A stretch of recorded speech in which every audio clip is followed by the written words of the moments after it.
report. We'll see you back here at 6. The Soviet army retreats from Moscow. An old-fashioned coup fails in a new era.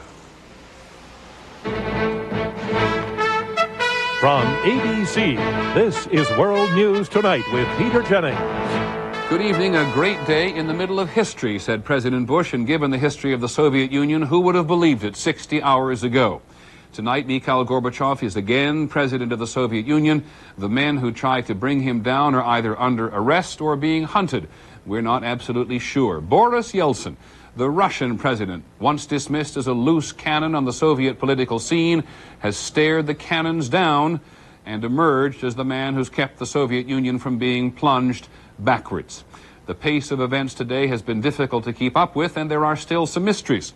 We'll begin in Moscow, of course, with our bureau chief there, Jim Laurie. To people manning the barricades here, the first sign the coup was faltering lay in the fact there was no all-out attack on the Russian Federation headquarters. 3 civilians had died last night when light tanks tried to slam through a barricade. But today, civilians mounted the abandoned vehicles and drove them away.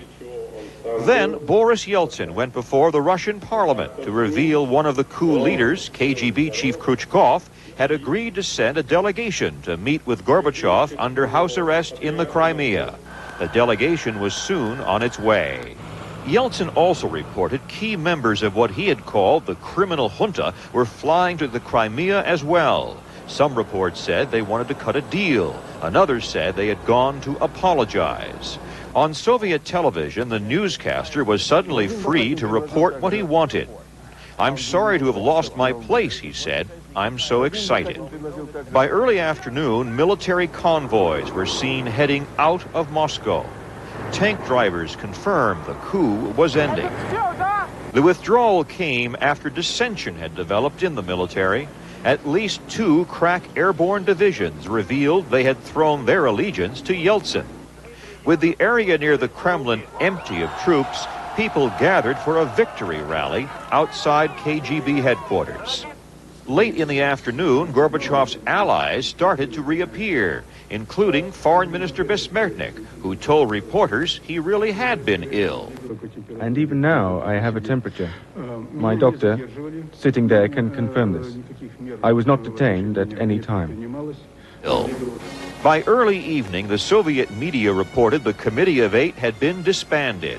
The parliament had formally reinstated Gorbachev as president, and the federal prosecutor had begun criminal proceedings against the coup plotters.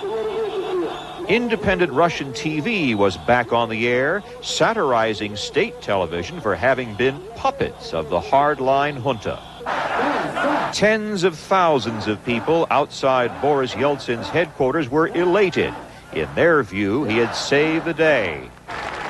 Victoriously, they waved the Russian flag, and one speaker said, the black night of fear had become a new day of freedom.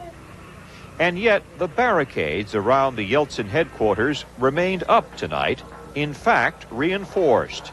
The coup may be over, but with the fate of the coup plotters unclear, a lot of uncertainty and distrust remain. Boris Yeltsin's aides, in fact, warned tonight that the barricade should be kept up because there may very well be desperate junta loyalists who may try to cause trouble faced with their defeat. Peter? But Jim, as far as we know, Mr. Gorbachev is now finally, after some delay, returning to the Soviet capital. That's correct, Peter. He is due to fly in here from the Crimea, escorted by a few of his aides and those that went down to meet him earlier today. And all those people who've been demonstrating today, one wonders whether they've been demonstrating for Mr. Gorbachev or for Mr. Yeltsin. I was out there earlier today, and the emotion was plain. It was for Mr. Yeltsin. There is still not a great deal of popularity or sympathy for Mr. Gorbachev. Yeltsin is the man that has made all of this possible. At least that's the view of the people.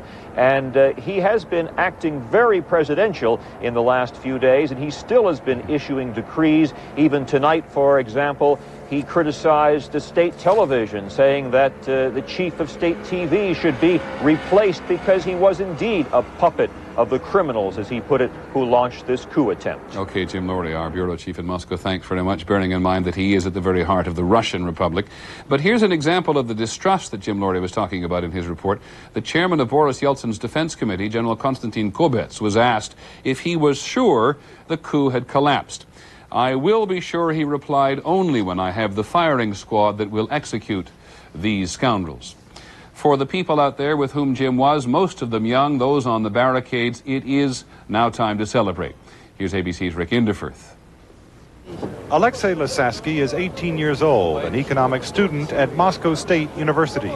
He decided to come here soon after Soviet tanks rolled into the city, but first had to convince his mother. She was very much afraid, and she didn't want me to go there. So I had a very difficult talk with her. So I tried to prove that it's my duty to come here. She let him come, but he admits he was frightened, especially last night when he heard about the 3 protesters who had been killed nearby. Alexei says he was surprised that the coup collapsed so quickly. He believes Boris Yeltsin deserves much of the credit, and that it was also a victory for the Russian people. We made another step on the way to democracy. Natalia Greenlow is a teacher. She and her husband arrived yesterday. We came here because we considered it to be our really civil duty to be here at that moment. Her civil duty, a concept that is beginning to take hold in Mikhail Gorbachev's Soviet Union. Natalia believes people will be glad to see him again. They would be happy when he will occupy his place, which really belongs to him. Others here say they still have questions about Gorbachev. People think of Gorbachev as they did before all this happened. They still don't have complete faith in him. But there was little talk of that tonight. With the crisis over, they held a concert and called it Rock on the Barricades. It was time for a celebration. They had taken their stand against repression and for freedom. And they had won. Rick Inderfirth, ABC News, Moscow. There is much more, and we'll be back in a moment. This is World News Tonight with Peter Jennings. Brought to you by Bufferin. Now you can ask Angela Lansbury about Bufferin. Angela, you've said on TV that Bufferin is effective pain relief. Is it really strong aspirin? I'll say it is. Extra strength Bufferin's the strongest dose of aspirin you can buy. 1,000 milligrams. Angela, how can Bufferin be so strong if it has buffers? That's a good question. I've learned the buffers don't weaken it. They just help prevent aspirin's stomach upset. Bufferin's great pain relief. Shouldn't you discover the strength of Bufferin? Calling out around the world. Are you ready for a brand new beat? The Ford factory authorized clearance is going on now. Get financing as low as 2.9 on Escort. Save up to $2,600 on F-Series pickup. Save on Taurus, Aerostar, Thunderbird, Ranger. They're dancing in the streets, yeah. It's all at your Ford dealer now. The one and only Ford factory authorized clearance. There is a sense of real relief in the Bush administration tonight. The Soviet Union was complicated enough before the coup. But even with Mr. Gorbachev back, it is clear that Mr. Yeltsin now figures into America's calculations more than ever. ABC's Britt Hume is with the president in Kennebunkport. Early this afternoon, the president was out on his boat off the Maine coast when word came from shore that sent him zooming back in. His phone call to Mikhail Gorbachev had finally gone through. Mr. Bush spoke to him from the bedroom of his summer home for about 20 minutes.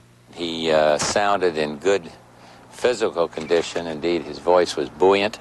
In his view, the constitutional authorities are back in power, and democracy and freedom and reform have prevailed. The president was asked what it would mean for relations with the U.S. that the Soviet reactionaries had been set back. They tried and they failed, and democracy prevailed and reform prevailed.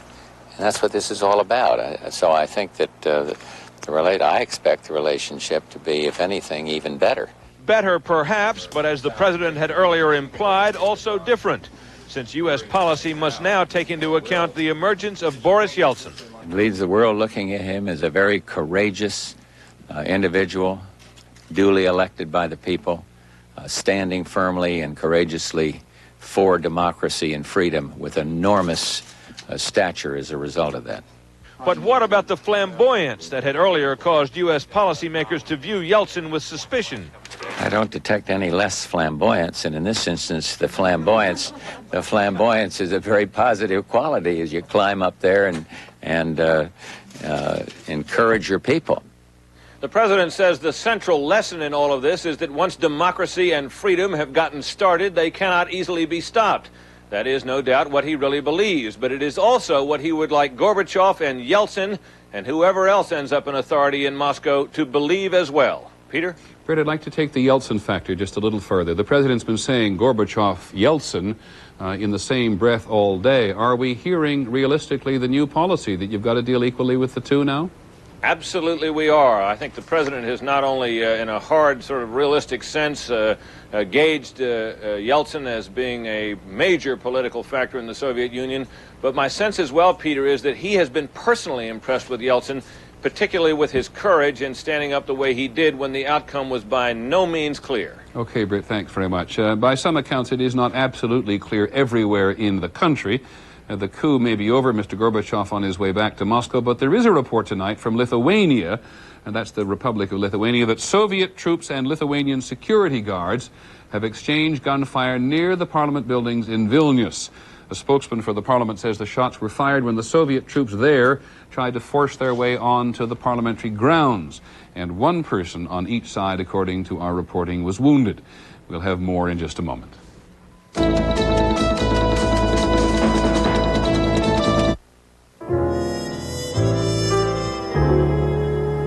April in Paris.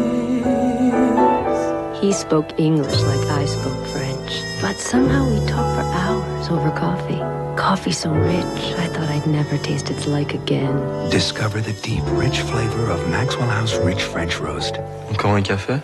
What? More coffee? Oui. Maxwell House Rich French Roast, blended with Colombian beans because better beans make better coffee. Every evening, we pack over 700,000 passengers onto our planes. 5 to 10. Before takeoff, check. No drinks are served, no meals are prepared.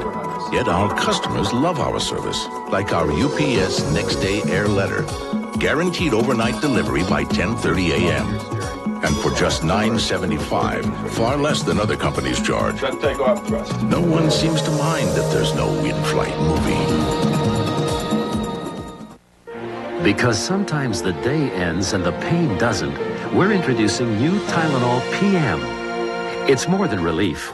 It's relief for those times when you can't sleep. Tylenol PM has extra strength Tylenol pain reliever to help stop your nighttime aches and pains, plus a gentle ingredient to help you sleep, so you can wake up refreshed in the morning. From the name you trust comes new Tylenol PM, so you can rest easy. When this coup was first put into motion on Sunday night, those who knew that Mr. Gorbachev was vulnerable were shocked, even though they were not surprised. They'd often talked to us about the determination of some Communist Party officials to bring Mr. Gorbachev down. Now, there are going to be many versions of why the coup failed, depending on who tells the tale. Some of Mr. Gorbachev's younger aides have told Diane Sawyer their version. If you really want to understand how badly the leaders of the coup miscalculated, Gorbachev's aides say you have to go back to Monday morning. Gorbachev was already under house arrest when the leaders decided to turn their attention to Boris Yeltsin, but it was already too late. The KGB reportedly arrived at Yeltsin's house to place him under house arrest 40 minutes after he had already gone, racing to the parliament building where he could surround himself with supporters and start organizing. It was there that he called for people to pour into the streets. They came. His amateur radio broadcasters urged demonstrations in other cities. They demonstrated. He asked miners to go on strike. They did. In the meantime, the leaders of the coup discovered their tanks weren't as terrifying as they'd thought, and they were manned by soldiers who were making friends with the protesters. Once the emergency committee did try to offer a carrot, a promise of increased wages, but KGB officers in plain clothes reported back that the crowd had simply laughed. The leaders of the coup may also have miscalculated international reaction. They remembered that in the end, Tiananmen Square only got the Chinese a tongue-lashing. But this time, the West, led by President Bush, refused to recognize the new government and then announced in rapid-fire succession the suspension of technical and economic aid. And then last night, even as some very hardliners argued for an assault on the Parliament building, Yeltsin responded with a dazzling psychological counterattack. He started phoning coup members individually, trying to split up the group, warning each in turn that the eyes and cameras of the world would never forgive the man who ordered open fire. No one gave the order. And then today, from his office, Yeltsin followed up with individual negotiations with coup leaders. Negotiations which successfully drove in the wedges that finally split the coup apart. But whatever the chronology, Gorbachev's aides say in the end the coup was doomed by the cynicism of its leaders, by men who simply refused to believe how much things and people could change after a little taste of freedom. Peter? Diane Sawyer in Moscow. As we said, many tales. Here's another theory on why the coup failed, that it was supposed to fail. The former Foreign Minister, Edward Shevardnadze, says it was also strange that he suspects the coup may have been staged by Gorbachev himself. So does the President of the Republic of Georgia. And even in Washington, there is scuttlebutt, which is another word for gossip, that Gorbachev may have done it to smoke out his real opposition so he could identify it all. President Bush says this is a ridiculous idea, but in these circumstances, conspiracy theories often develop a life of their own. And yet another view from the man who used to be one of Mikhail Gorbachev's closest aides, Alexander Yakovlev, who warned the coup was imminent, says the blame ultimately rests with Mikhail Gorbachev himself, for, in Mr. Yakovlev's words, forming a team of traitors. The Pentagon analysts have their own ideas about what went wrong, at least from a military standpoint. Bob Zelnick joins us from the Pentagon. Bob. Peter, Pentagon analysts say the Soviet military never crushed its opposition because those who led the coup never gave definitive orders for it to attack. In fact, they say that planning for the coup was so bungled that its leaders never reached accord among themselves when or under what circumstances to use force. As a result, key decisions were left to local commanders with the obvious results. In fact, Peter, those who monitored the coup from beginning to end say there was no instance where Soviet soldiers actually defied orders. In many cases, the orders just never came. Now, Bob, the man who's ostensibly in charge at the moment is Mikhail Moiseyev, who's the commander of the joint forces, the commander of the overall forces. What do they think of him? Well, Pentagon officials who have spent time with Moiseyev regard him as a likable but tough guy of no particular creativity or imagination. He's a soldier who's very good at doing one thing, and that's following orders. In fact, many here believe he was away on vacation during the final hours when the coup was being planned, and thus missed the opportunity to join it until he had a chance to see which way the wind was blowing. Okay, Bob Zelnick at the Pentagon, thank you very much. His orders tonight for Mr. Gorbachev are to do only what Mr. Gorbachev tells him to do. We'll have more news in a moment.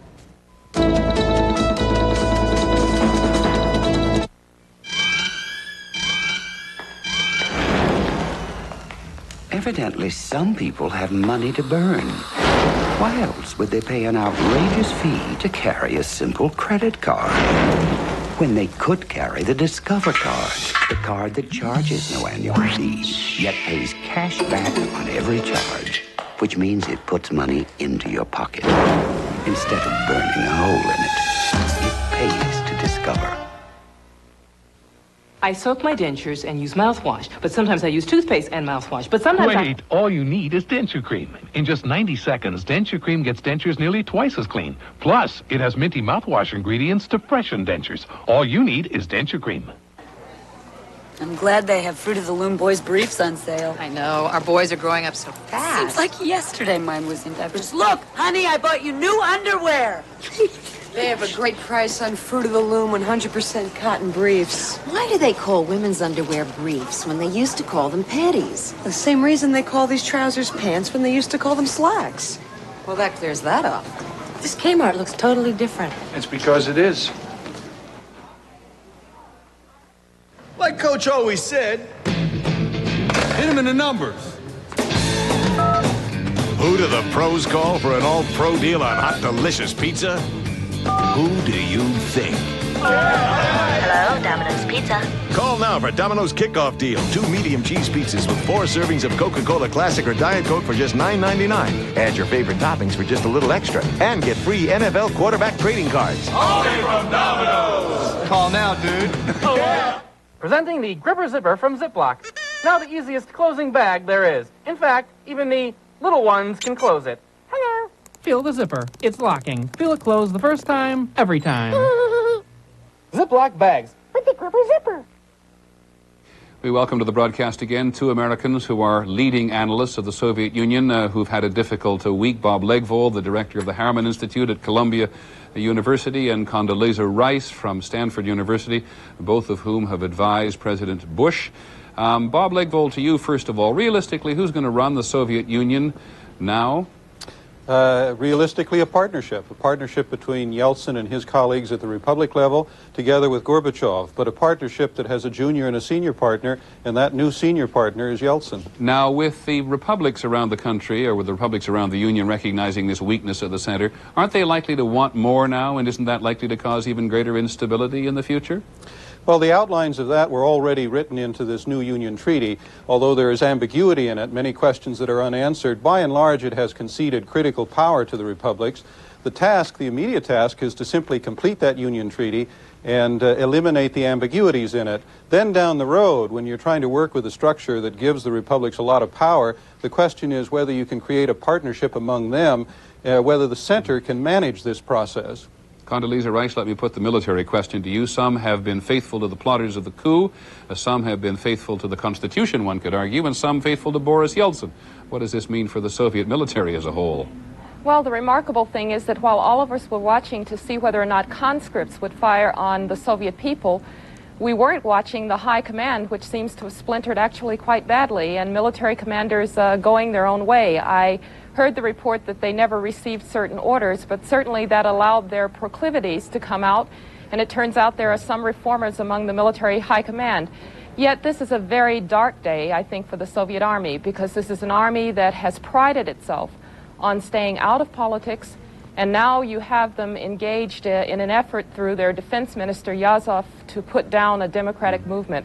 I think the army is going to have to regroup, it's going to have to be purged, and it's going to have to find a new place in a democratic Soviet Union. Dr. Rice, what do you think is going to happen to the people who tried to pull this off? Joseph Stalin, of course, would have had them executed. I suppose that there may be some differentiation. We don't know the details of why Yazov and Khrushchev apparently broke ranks yesterday, so they may be handled differently. But I think that if the right wing is really to be put aside for good, there probably will have to be some major punishment of them, and I would expect that there will be people who will be very vindictive. Hopefully, though, this will not split further an already fractured Soviet society, and they can find some way to punish the perpetrators without frightening those who might otherwise now go along with the democracy Bob there. Legvold, what do you think? Do you think that these men are for the chop altogether, or are they going to go to prison? What's going to happen to them? I think the Soviet Union, the Russian Republic, all of it, will prove now that this is a law-governed society. I think they'll be tried very much the way they would be in the United States, and they'll be subject to the penalties of the law. I don't think there's going to be an excessive, vindictive justice in this instance, and I think that will be a perfectly healthy step. Okay, thank you both for 3 days of very hard work. A reflection there from Bob Legvold that in the Soviet Union now, this era of the law is terribly important. We'll be back in just a moment. Ever feel too clumsy some mornings to make a pot of coffee? Wake up to Maxwell House filter packs. You get a perfect pot every time. Maxwell House filter packs blended with Colombian beans, because better beans make better coffee. A lot of you insist on eating wheat thins and oat thins because they taste good. But the whole idea behind these crackers is that you can eat them without feeling guilty. That's why they're baked, not fried. I mean, eat them because they're delicious, and you miss the whole point.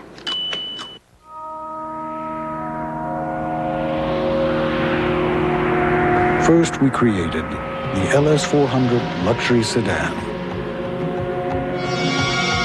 Now we've taken everything we've learned and condensed it. Introducing the Lexus ES300. All the performance of a sports sedan all the luxury of a Lexus.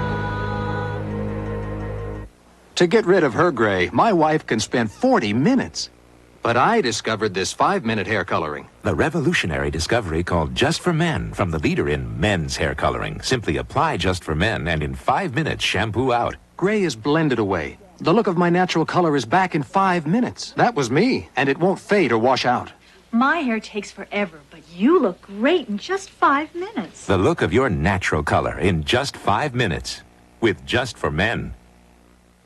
Tonight on Nightline, the coup collapses and Gorbachev returns to power. All the latest developments from the Soviet Union. Ted Koppel reports live from Moscow on Nightline tonight. Well, we end as we began with some further reflections on this day in history. In the Czechoslovakian capital of Prague today, people gathered in the central square, Wenceslas Square, to recall the day 23 years ago when the Soviets invaded because they wouldn't even tolerate socialism with a human face. In the Soviet Union, this is the first instance since the revolution in 1917 that the communist leadership has so utterly failed to have its way. Here's ABC's Jeff Greenfield. Budapest, 1956. Soviet tanks roll over Hungary's attempt to leave the Soviet Empire and stay. Prague, 1968, 23 years ago today. Soviet tanks crush Czechoslovakia's move to democracy and stay. But in Moscow in 1991, the tanks came and went. Unlike past crackdowns, this one collapsed in the face of massive resistance. Why? One explanation is sheer stupidity. The transparently false accounts of Gorbachev's poor health, for example. Another explanation? Indecision. There was no massive crackdown, no mass arrests, no media blackout. But why not? In large measure, it's because of the democratic institutions that had flourished under Mikhail Gorbachev. In Boris Yeltsin, for example, the forces of democracy had not only a voice to rally around, but a freely elected legitimate leader, empowered by a new Soviet political system. The Russian parliament building and other symbols of democracy became magnets for resistance. Why? Because the whole idea of free elections, of autonomy for the republics, had taken root. That would have been unthinkable a decade ago. The press had become free under Gorbachev. Even with the coup's clampdown, there were alternative sources of information for the Soviet people. Nor did the coup leaders pull the plug on the world media. With the relaxation of controls under Gorbachev, there were simply too many ways for information to flow out of and back into the country. Gorbachev's critics have long argued that he would not or could not wholly free himself from a bankrupt system.